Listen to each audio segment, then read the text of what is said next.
Hey everyone, welcome to this edition of the ReRooted podcast. I'm your host, Francesca Marguerite Maximé, and it is the end of May here. I'm sort of dialing in from New York City and really welcoming my friend from far away, Dr. Shelly Harrell. She is a clinical psychologist. She's done tons and tons of research on everything around intergenerational trauma, stress and trauma, racial healing, spiritual work, contemplative work, and all the ways in which these things can intersect. She's a professor. She is working on her own personal practice. She has her own personal practice, as well as her website, Soulfulness for Life, where she offers a variety of integrating these kinds of practices and all of her information and research to the world. So welcome so much, Shelly. So thank you for being here. Yes, absolutely. Glad to be here with you. So this podcast is called ReRooted, where we're unearthing our natural brilliance and we're sort of connecting to the roots that we share. And I started it intentionally with a track that was from a friend of mine, Christian McBride. And I really wanted to bring in that kind of music, that kind of creativity, as opposed to sort of more, sort of ethereal. Right. And all of what that means. So where should we begin today? Because the main thing that I'd like to kind of explore with you is how is, for example, multi-generational racial trauma, for certain folks in this country, a different experience in the collective and even individually as it is for folks who aren't embodied in that way. Right. Well, let me first start just by, I really resonated with what you said about music. And one of the things that I do in my work is integrate music. It's a central piece to me of healing, right? And music touches the soul and spirit, and there's it's beyond words. How music can touch us is beyond words. And often these experiences of stress and trauma are beyond words. I'm a psychotherapist. I've been practicing for 30 years, sometimes the verbal, the emphasis of just on verbal communication isn't enough to kind of contribute to what we need for healing. And what you said about intergenerational trauma, that's a collective trauma. When we think about slavery, genocide, internment, all of those forms of historical collective trauma, those live with us collectively. And I think one of the powerful things about music is people are communicating individual experience and collective experience that resonates, that touches us. And so by connecting to music, we're often connecting to something that is more universally, spiritually sort of felt. It is an interconnected experience. And so, so just what you started with, music is central. I resonate probably most strongly with soul music. And part of the impetus for soulfulness came from my just embeddedness in music and dance and expression, which has been with me my whole life. I danced as a child. I co-founded a dance company in college and performed and choreographed. And so music and dance has just been really a piece of how I express my soul and how, I connect to others' expression of their soul and spirit. So, I'll often start workshops with music and talk about what is being touched in the lyrics. One of the things that I'll often play is, interestingly, people don't think about this as sort of a contemplative spiritual song, but is I Got Soul, Superbad by James Brown. Uh-huh. and people are like, that's not that ethereal, calming music. but it communicates something really important about contemplative practice. So, you know, the lyrics include like, I got something that makes me want to shout, right? Which is really about, I am connected to something deep within me that is compelled into expression. You know, he says, I got something that tells me what it's all about, right? I'm connected to a wisdom, an inner wisdom that kind of tells me what's happening. I got soul. You know, I have an inner aliveness that I can feel, that's palpable. And I'm super bad. I have innate worth and dignity.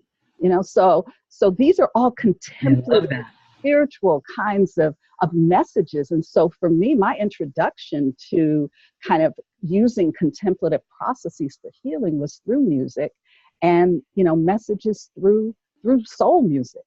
And you know, so yes, music is central. Yeah, and I love that because, you know, all of the messaging in there with the lyrics are just as you said. You know, I'm super bad. I mean, it just reminds me of like somebody who's walking down the street, you know, and they're like 2, 3, 4, 5 years old, and they're just like really proud of themselves, like, you know, like I'm here, I'm right, you know, I'm here and I'm alive, and it's that sense of vibrancy, aliveness, and resilience that so many people, once they experience trauma for whatever reason, is kind of shut down. Or we somehow we become sort of ashamed or something. And I was taking a course with Dr. Joy DeGruy, I mentioned off camera earlier, and she was mentioning how in the house that she grew up in, even though they were working class, that they didn't have a sense of shame or bad about being Black, like that there was nothing there on that. And they were at some parade, and her older sister was taking her to the bathroom, and there was a bunch of men that drove by and yelled at them the N-word. And she was the first time she felt somatically her sister's hand grip her harder as a threat. And she said, I didn't know what it meant. I didn't know what that was about. But that was the first time I felt like there was something wrong, that there was something about me that took away that I'm super bad feeling to like, now I'm feeling bad. Yes. So for me, you know, the construct of soulfulness is really about connection, you know, fundamentally, and how stress and trauma and all forms of stress and trauma, one of the biggest impacts they have is disconnection. You know, we become disconnected from ourselves, from our experiencing. We become disconnected from other people, right? We shut down some of that capacity we have for connection. And so soulfulness is really at its essence about kind of reclaiming our connectedness, right? And that in many ways is centered in you know, our internal experience. So when I think about that, you know, Super Bad, the song, you know, it's all about reconnecting to inner experience. I have something in me that is compelled to express. I have something in me that tells me, an inner wisdom that tells me. And so that the impact of stress and trauma on connection, I think is among the most damaging of how trauma you know, really has a long-lasting impact, you know, if we're disconnected from ourselves. And I talk about disconnected from our souls. If we're alienated from our truth, our inner truth, our soul is that place that is the intersection between the human and the divine, between, you know, kind of where God and the sacred lives in us. And that's that place, that really, you know, kind of incredibly deep place within us, and wisdom lives there, and our resources for healing live there. And so when we become disconnected from our soul, from our soulfulness, that can be devastating. There's some writing by Duran, who's speaking in the context of historical trauma in the Native American context, and he speaks about this construct called soul wound, right? And how historical trauma, the genocide that is connected to the Native American peoples, has a collective impact, not just on the individual soul, but the collective soul. Yeah. And when our souls are wounded, you know, it compromises our ability to be whole, right? To be whole for our mind, body, spirit, heart, and connection with past, present, future, that ancestral connection that's so important.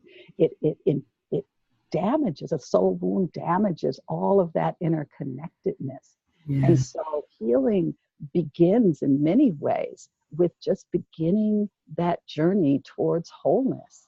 And, you know, I think the construct of soulfulness for me really speaks to that.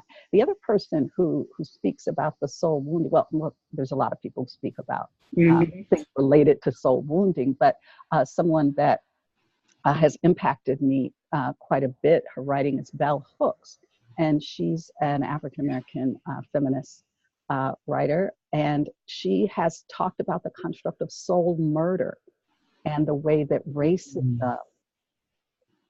you know, it can kill our connection to our emotion and our emotional experiencing, and, you know, our ability to know what we're feeling, right? To be connected to what we're feeling. And emotion's so important. You know, emotion is so important. It is, you know, evolutionarily what we need to know how to survive in the world. It's a cue, it's a communication that says, ooh, you know, something's happening out there, and that's my cue of paying attention. Fundamentally, emotion tells us we have to pay attention. So these traumas that shut us off and wound and damage our soul, our emotion, our most kind of that deepest place, right? That impairs us in ways, or can impair us in ways where it is really hard to function in the most optimal way. Now, you know, the other side of this coin, of course, is resilience and strength, and, you know, the resources that are there that, you know, particular ways of accessing our community, our ancestry, our, you know, culture, can strengthen those resources in the context of adversity. And that's what resilience is all about, really, is in the context of diversity, being able to access resources that allow us to adapt and grow and thrive. You know, and you know, so again, I think about soulfulness as deep connection, deep connectedness, and part of being able to live in a way that is both connected to ourselves and connecting with other people, and it's fundamentally grounded in contemplative work, right? In work that says, let me take a visit with my inner life and see what's going on there and get to know my inner life. Yeah, that's so beautiful, is let me take a visit, right? Yeah. Let me go check this out. Can I come in there with some curiosity and a little bit of friendliness, and just sort of see what's here? That's right. And can I be with what's here? Yeah. Even if it might be something that's a little bit surprising or challenging or difficult. Right. Can I stay with what's here? You know, that idea of, I just did a presentation here in LA at Black Women's Health Expo, and talked about mental health issues, and, you know, presented this notion of knowing ourselves, kind of know yourself, check yourself, and care for yourself. And the check yourself piece includes kind of two parts. One is check on yourself, you know, check in with yourself, and check yourself too. You know, Ice Cube says, check yourself before you wreck yourself. Wreck yourself. So, I just said that to someone. I love that you said that. I said that to someone in a session, and they were just like, what? Well, again, for me, music, there's so much wisdom in music, you know, from our shared lived experience. But the idea of checking on ourselves, we check on people we love all the time. We call them up, we text them, we check on people, we visit them, and we need to develop habits of checking on ourselves. and checking in with ourselves, and also checking ourselves when what we see may not be congruent, with how we really want to live. And unless we check on ourselves, we may not see those incongruences. We may not see that the ways that we're out of alignment with what our deepest values and our deepest, what matters most to us. Yeah, and maybe I can ask you for an example of how you would guide someone to do this, because I was speaking with someone earlier, and it was sort of this idea of trying to care for self in some way that was more obscure by perhaps doing a behavior or eating something or drinking something or, engaging sort of more in something that kind of looked like, well, this is okay, I can do this for myself, but over the long term, cumulatively wasn't not only solving the problem, although it's a fine coping mechanism for the moment, right? But also was kind of keeping that relationship of connection to self a bit at bay. Yeah. And so how would you invite, and you can use any example, even in your own experience that you would have, how would you invite, if you can give me an example of what that might look like for someone who's kind of like not really quite maybe aware of or interested in, or maybe just afraid of going there? Yeah. Well, I think there's for me, a beginning piece is tuning into what's most important. What matters most? What are the deepest values? What is that kind of inner whisper of wisdom's kind of directing us? I think we do have, if we're still enough and quiet enough to listen in, there is a voice that can whisper to us that says, this is what matters. And so a couple of tasks there. One is creating space in our lives to be able to listen for that voice, to be able to listen for that whisper of our inner wisdom. And unfortunately, most of us, and I know I'm guilty of it, I am on automatic pilot. I have my day and I'm bam, bam, bam. And if I'm not really, really intentional about it, I'm not as tuned in as I need to be or want to be, desire to be with that. And so the first piece is helping people figure out what opens that door for me, what opens that door to tuning in to that inner place of soul, wisdom, for me. And we all have different ways that we enter that place, and it really is a place of mindful awareness, of loving, compassionate attention to ourselves, right? Taking, as one of the people that I admire in that realm, Tara Brach talks about taking the sacred pause. And I use that language a lot because I think it's so important that we take a sacred pause, and it is sacred, right? To honor ourselves in that way, to pay attention. So that's kind of the first piece in working with someone, is individualizing that, what gets you there, and I'll offer music as one path for people that, just intentionally, kind of even constructing a playlist for yourself, right? Where it's a series of songs, whether they be instrumental or with lyrics, that bring you to your center, that remind you of stuff you already know, that connect you to something bigger than yourself, that helps you feel both a sense of connection to yourself and interconnectedness with others, with community, with culture, with that which is bigger than yourself, with spirit. Yeah. And so for some people it may be music, for other people it may be some sort of physical activity, right? Swimming, right? So for people who are water people, right? Yeah, the act of swimming, there's a dropping into experience that can occur with movement as well, right? Often we think about stillness as what we need to connect to ourselves. But for many people, for me, dance did that, you know. Yeah. Movement can help connect. So it's going to look differently for different people. And I think what's critical is that, particularly in the context of diversity and culture, not everyone is going to sit on a cushion and watch their breath. You know? Right.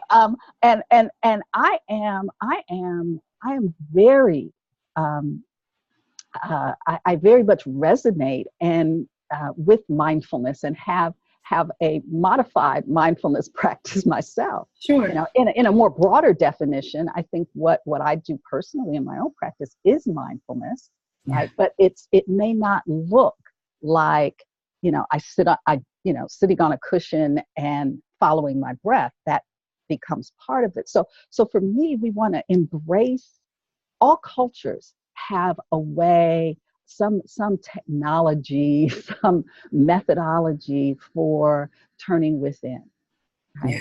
For paying attention to inner experience, you know, various rituals and ways of maybe, you know, being in nature and connecting with nature, going on treks of some sort. I mean, there are all kinds of ways that, you know, that we have around the world.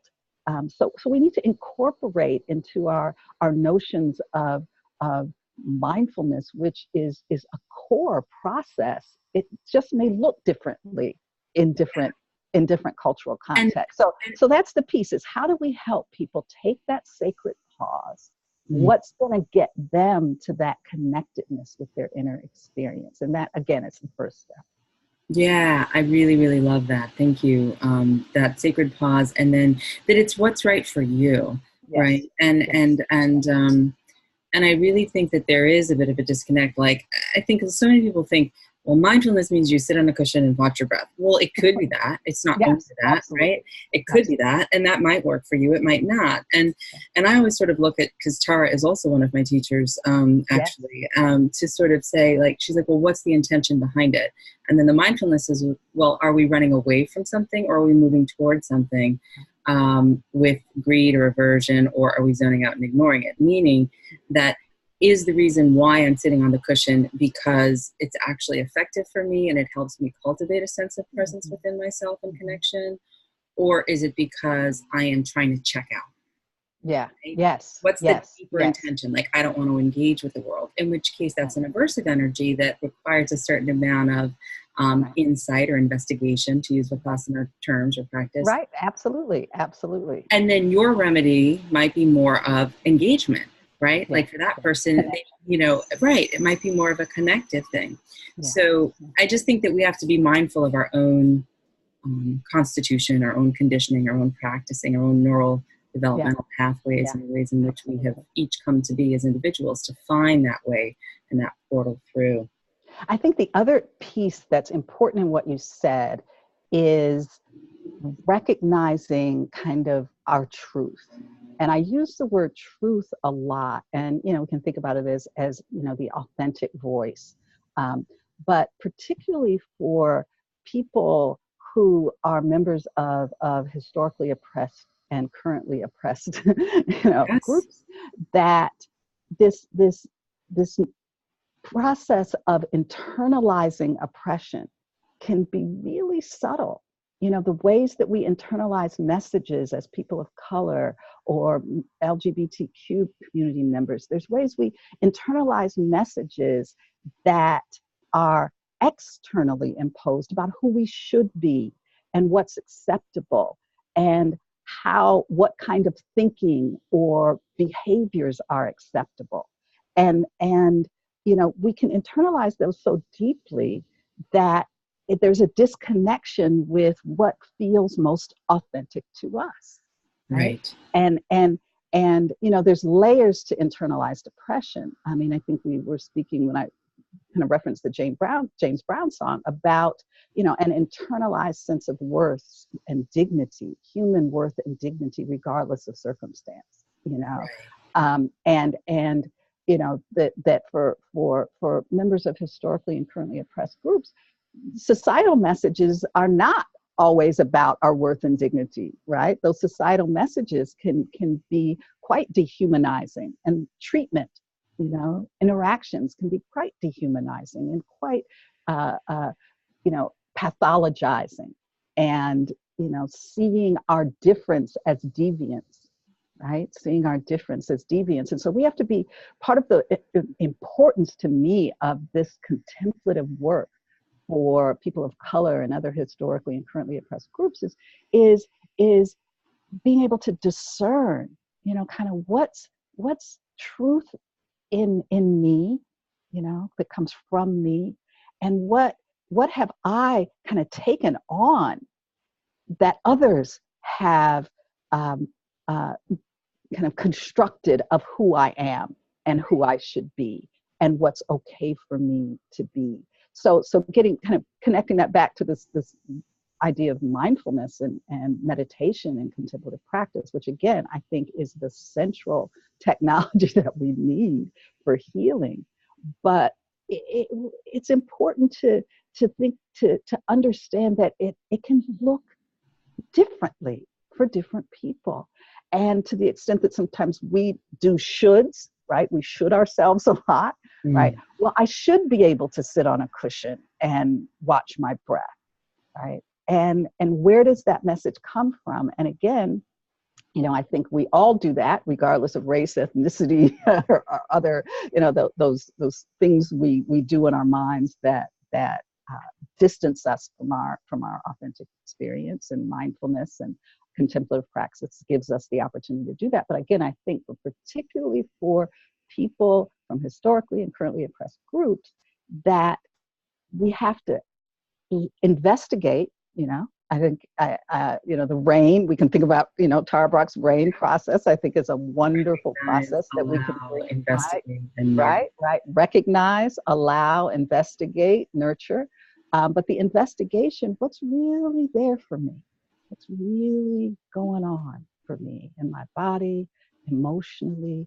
What beliefs do I have that are contributing to what's going on for me in my body and what's going on for me emotionally? How am I carrying that into how I live? And so part of the investigation, it's the same process, mindfulness, using, skillful means like RAIN, in our practices, but we might want to expand those in very specific ways to be inclusive of the experiences of people of color, LGBTQ, other historically and currently oppressed groups. And just to bookmark that and for a moment to just say, and I know just as, of course, I'm sure your orientation also is, the reason why often is adaptive survival. Like there's a reason why we've done these things. It's not because it's because, we've had to sort of, MacGyver the situation to get through.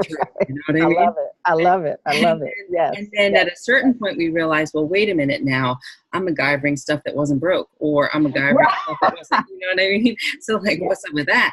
And then you're like, okay, well, maybe there's a little bit of truth to what this person said, but I'm not owning more of it than I have to. And I'll use an example. A friend of mine, as I was mentioning to you, for 20 years, I was on television as a television news anchor in local and national markets. And as a woman of mixed ethnicity, there were a lot of issues that would come up in terms of how we would present, how we would appear, what size is appropriate, the ways in which hair needs to be done, the ways in which gesticulations may or may not even be appropriate, quote unquote, as by the powers that be and the talent holders. And one of my friends, who's a news anchor now for a major network, told me, she's African American, she told me, and she has to wear wigs so that her hair is consistent, and I wore wigs for a time also because it has to be consistent, that's in the contract, that the person told her that her nostrils were too big. Now when you hear that from someone who is in a power that be, that is someone like, well, why would you even say that? Why would you even share that? Why would you even have that be of your opinion? You're in this, and for a certain aesthetic, to be frank about saying, well, they're larger than they would be in this particular ethnicity or this particular whatever, typically, to say that they are too big is saying what? That there's something wrong with the way that they are, that there's something wrong with the way you are, that there's something wrong with you. Yeah. Right? Yeah. And go. No. I use the phrase, difference is not deviance, but, so much of what is communicated around, conditions that must be met for us to be acceptable or approved of, or to be included. Acceptance, approval, inclusion can be very conditional, right? So you're okay if, you do your hair a certain way, or you speak a certain way.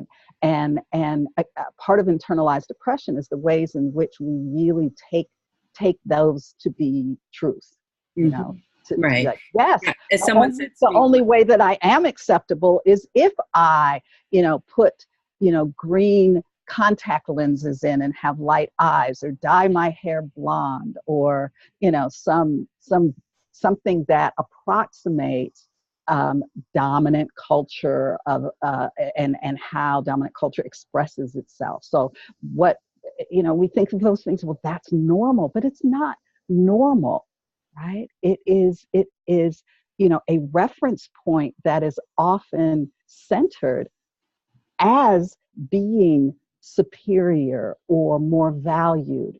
Standards of beauty, I think, is what you're referring to. So standards of beauty are often based on sort of a European descended look and things that, peoples who depart from that are sometimes internalized, that I need to look a certain way in order to be attractive. There's so many insidious ways that these messages get internalized. And I think part, again, of the value of contemplative practice for historically and currently oppressed groups is liberation, right? Liberation from how we have, from what we have accepted in our hearts and our minds that is outside of us. Again, another song reference, Bob Marley in Redemption Song, emancipate yourselves from mental slavery, none but yourselves can free your minds, right? So he's talking about freedom from kind of the things that we believe, the thoughts that we believe. And we all know, you can't believe everything you think, right? We can't believe everything we think generally, but more specifically tied to this issue of what do we internalize that is imposed based on dominant narratives about what is beautiful, what is okay, what is acceptable, what's desirable, how should we speak, what should we speak about, what's too loud, what's too much gesticulation, or whatever the case may be. And that's powerful stuff that we have to unpack and investigate and really see, what are we carrying to know what's in our minds and our hearts. And even to that point, I know that a lot of times, different communities have a different sense of time, for example. And so, if you're in a color, right, it's just a different sense of time. It doesn't mean that one is right and one is wrong, but generally speaking, oftentimes different communities have a different sense of time. And what may be seen as not being punctual in a, I don't know what I would even call it, a white, community or something, white, privileged, white dominant culture community, whatever it is. Not being punctual, might just be, well, we're getting to know one another. We are putting emphasis on the relationship.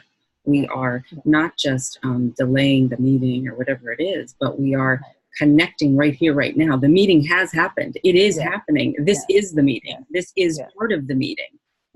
Yeah, I have a story related to that.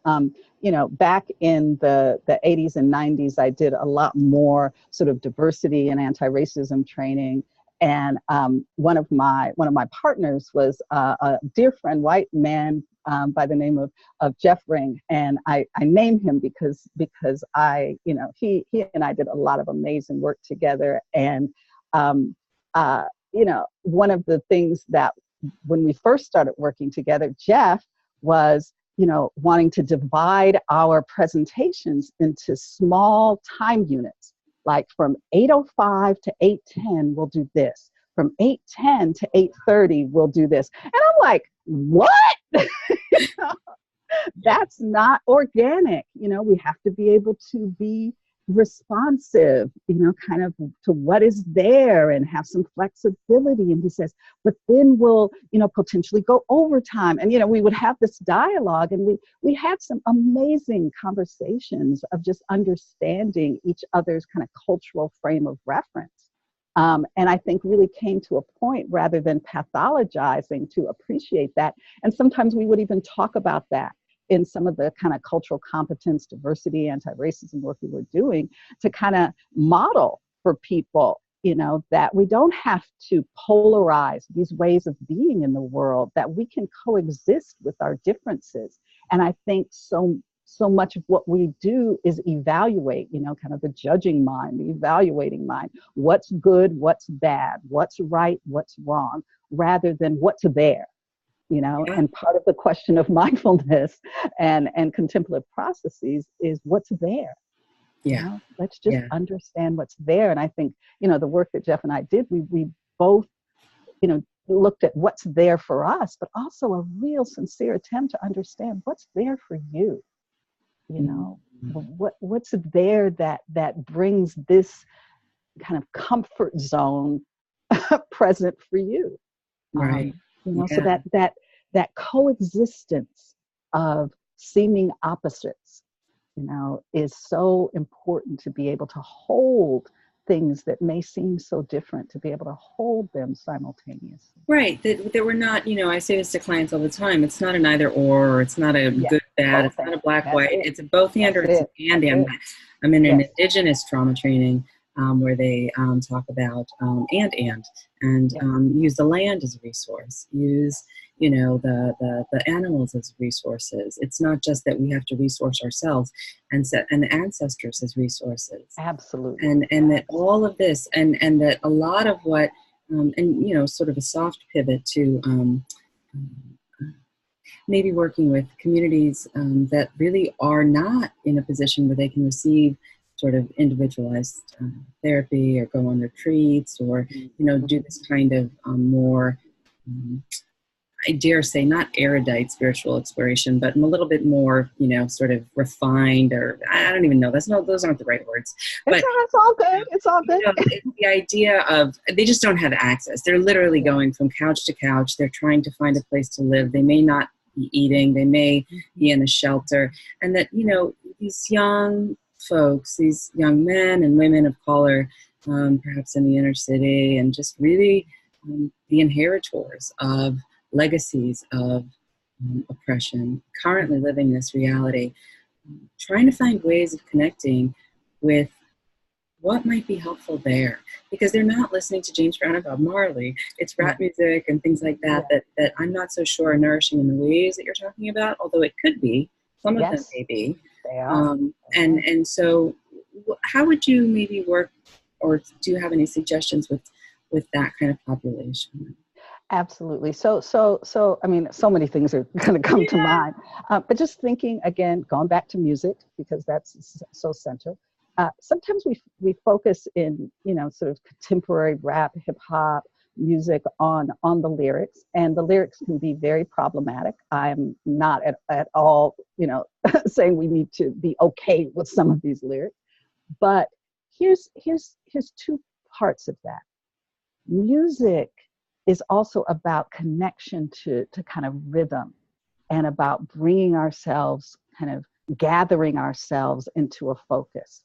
And I know, you know, athletes, for example, will sometimes listen to music before, you know, they go on the court. I always see Serena with her Beats by Dre headphones on before she gets to the tennis court. And, you know, my guess is they're not listening to some, you know, kind of ambient, spiritual, you know, binaural beats or whatever, you know, and there's often a sense of a rhythm and a beat that's going on, and that's centering as well.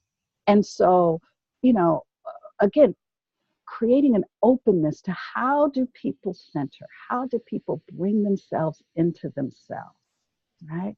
Now, we can talk about lyrics, and lyrics, even when we are not, or when I have problem. I have two adult sons in their early 20s, right?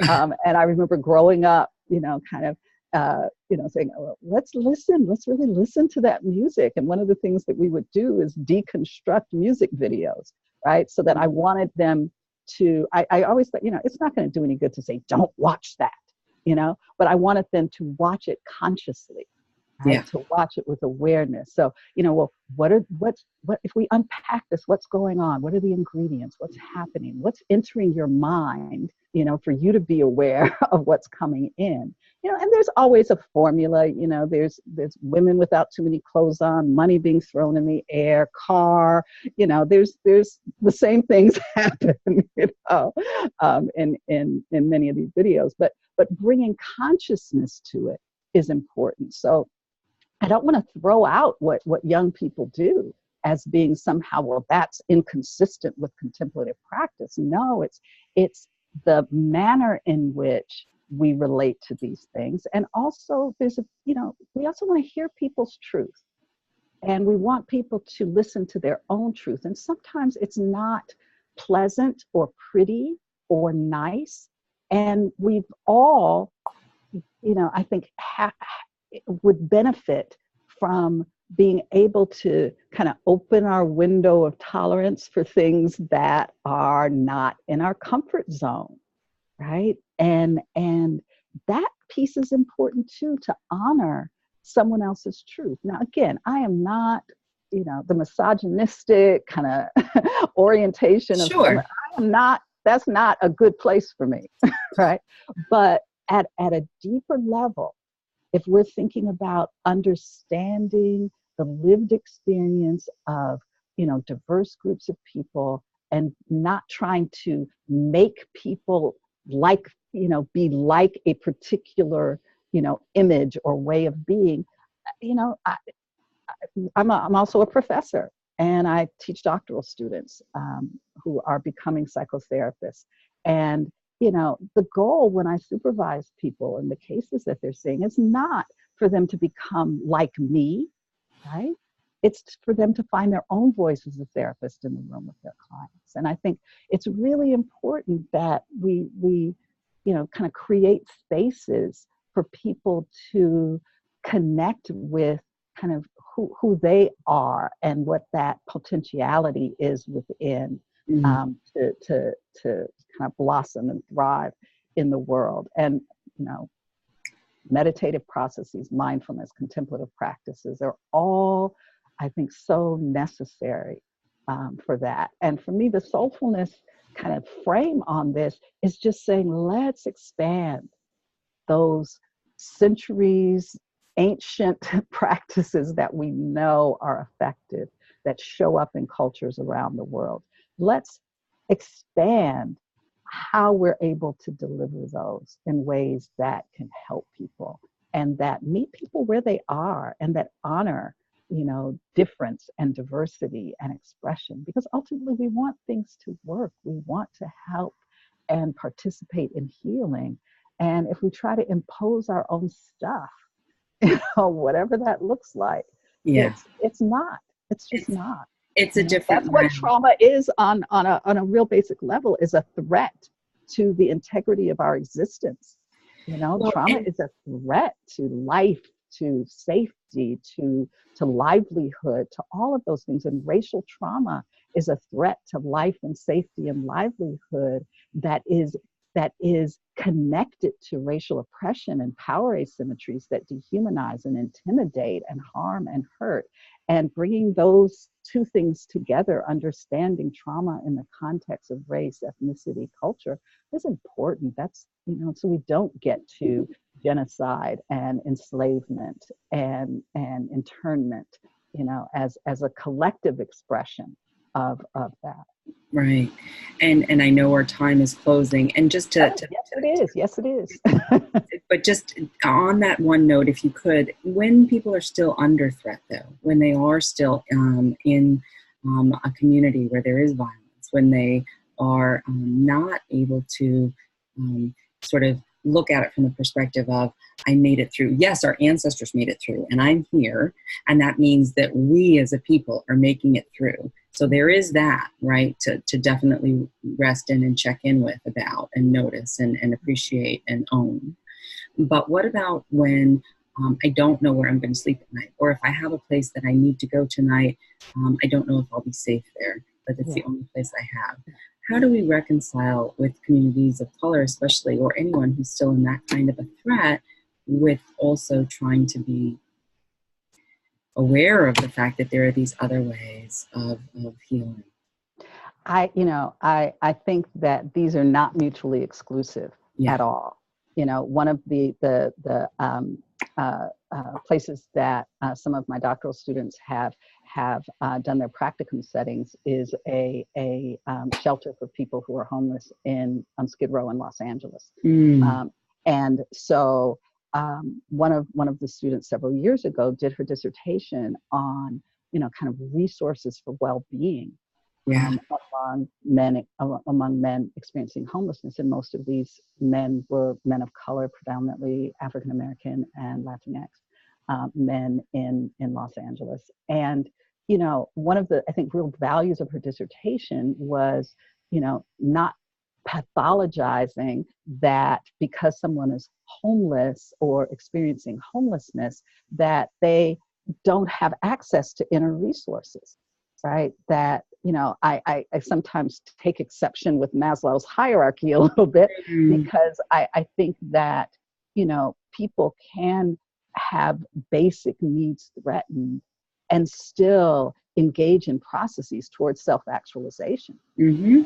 And some of the most kind of amazing transformations of people have occurred in conditions of deprivation and trauma. I think of Nelson Mandela. I mean, we could go through, a list of people. So I don't like to bifurcate those things, right? I don't like to bifurcate those things because, people have amazing capacity to connect with inner resources.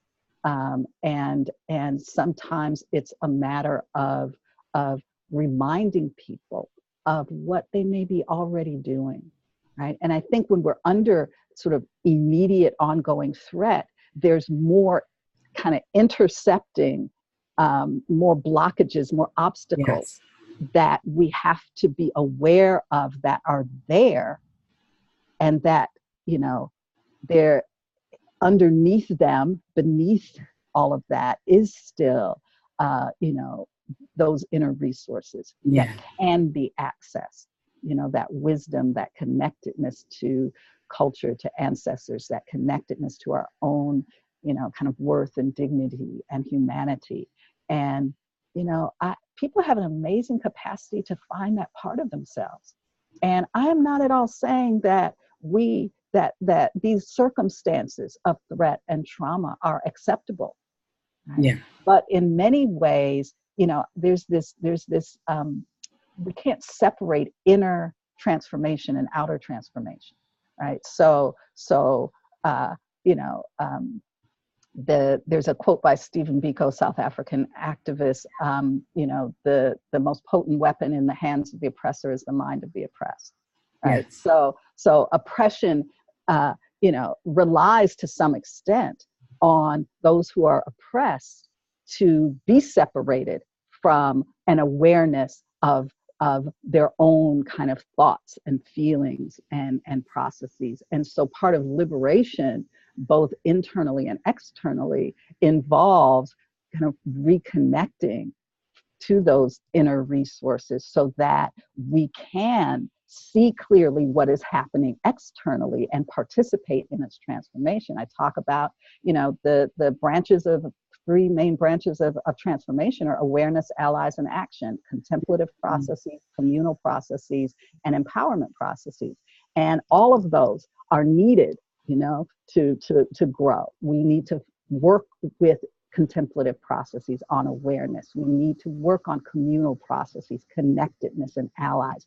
And that has to take some form in action, right? Empowerment processes. So awareness, allies, and action. And those are interconnected processes.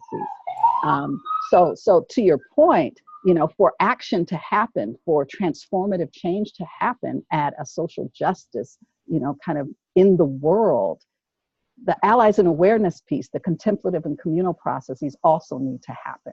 And all of these are interconnected. So for that transformative change, we need to help people connect to their inner life, to their inner world, to their soul. Yeah, beautiful. I really appreciate that. And that Steve Biko quote reminds me of something that, I don't know who said it or if I said it, that we've come up with this sort of thing where, we moved in this country, we've seen, I think, a lot that, of moving from being engaged citizens to being consumers, that was sort of what we were programmed with in this sort of society. And that we've moved from a place that was relational and connected to a place that's transactional. Right. And that those aren't really, sustainable in terms of our well-being collectively or individually. And so being able to kind of, root back to, as we close the podcast, root back to get ReRooted, which is already here within us and between us and among us and beyond us. And 7 generations or 20 or millions back and forward. Right. And that's really something that we can look at on multiple levels. And the final piece about this I'll say is that I always said that good trauma work alleviates the pain that's here now. Good policy work prevents the trauma from continuing. Absolutely. So said. Yes. Working on these other levels. Dr. Shelly Harrell, your website, shellyharrellphd.com, really offering a beautiful array of all kinds of healing resources, and so enjoyed our conversation. Is there anything else that you would like to add here today for listeners and viewers before we go? No, just glad to be here and glad to connect with you and your listeners, and thank you. Thank you so much, and take good care. You too.